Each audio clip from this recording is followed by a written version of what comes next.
Hey guys, welcome to Fab Lab. We're going to have a series of videos coming up here that are going to be all about safety and making sure you know how to use the tools that are in our shop here. The first one we're going to go over here today is just general safety rules. And after that, you're going to have all these different videos you're going to watch, one on each type of tool, one on hand tools, and with each one of these videos is going to come two other things. You're going to have to do a skills quiz, which you have to get 100% on, and you're also going to have a skills assessment. And most of that is all built around completing one final project using the skills that you've learned with each one of these tools. You can't use any of the tools in the shop until you've successfully passed the quiz and the hands-on skills assessment. If you don't pass those, you can't use them, and that's your responsibility to get those done if you want to do any other work here in the shop. First thing you're going to have to get done and turn into myself or Mr. Harris is your safety contract. Everyone's expected to fill one of these out, and on here, as we probably go through in class with you already, has all the basic classroom expectations that you need to know. Where are some places you can go to get your own information, because you're going to become independent learners in this classroom. And then it's also going to talk about all the general safety procedures you need to know while you're in the shop. Each tool has its own individual things, but we have some general things that we need to make sure that you're aware of. First, safety. Whenever you're outside the classroom, you're going to want to make sure you got your safety glasses on. If need be, because it's going to be loud in here, hearing protection. That's totally up to you. If you need some, we have some for you as well. All jewelry. These things need to be removed when you're working with any tools in the shop. So make sure that your jewelry and things are maybe even off before you come to the classroom.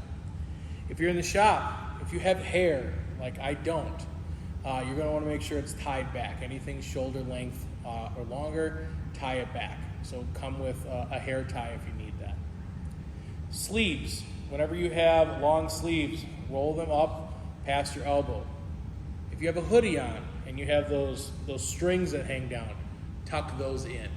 Any necklaces should also come off with the jewelry. The other thing you want to make sure you have, closed-toed shoes. No sandals are allowed. If you're wearing sandals, you can't work in the shop. So make sure you always have a backup pair of shoes or something in your locker to make sure you're safe with that. Other than that, a couple other things. Always make sure you're focused on the project that you're working on in the shop. There's no yelling, there's no running, there's no screaming. Those are the kind of things that are going to alert us to think there's an emergency, and you may take Mr. Harris or my attention away from what we need to be focusing on, and someone might get hurt. So we keep that foolishness out of our shop. We have no excuse and no time for that stuff here. The other big thing, when you use a tool, it's got to get put back properly. And when you're using a spot that may get dirty, you clean up your own spot. Everything should be spotless and cleaned up. If we have issues with that, that cuts into our time that we have in class, and we may have to cut things. A couple things we want to make sure you're aware of. The first aid kit in our shop is located by the garage door, along with our fire extinguisher. Those are near our garage door. Those you want to be sure you know how to get to in case of any emergency.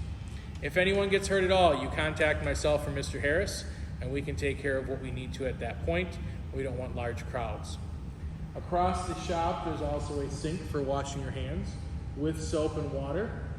And there's also an eye wash station over there. If you get something in your eye and you need to get it out, we can use the eye washing station. That's good for you to know as well. And other than that, make sure you're being safe, make sure you're being respectful, make sure you're being responsible, and we'll have a great time. Good luck with the rest of the videos and the quizzes and the hands-on assessments. We'd love to have you get all those completed so you can have a lot of fun in the shop.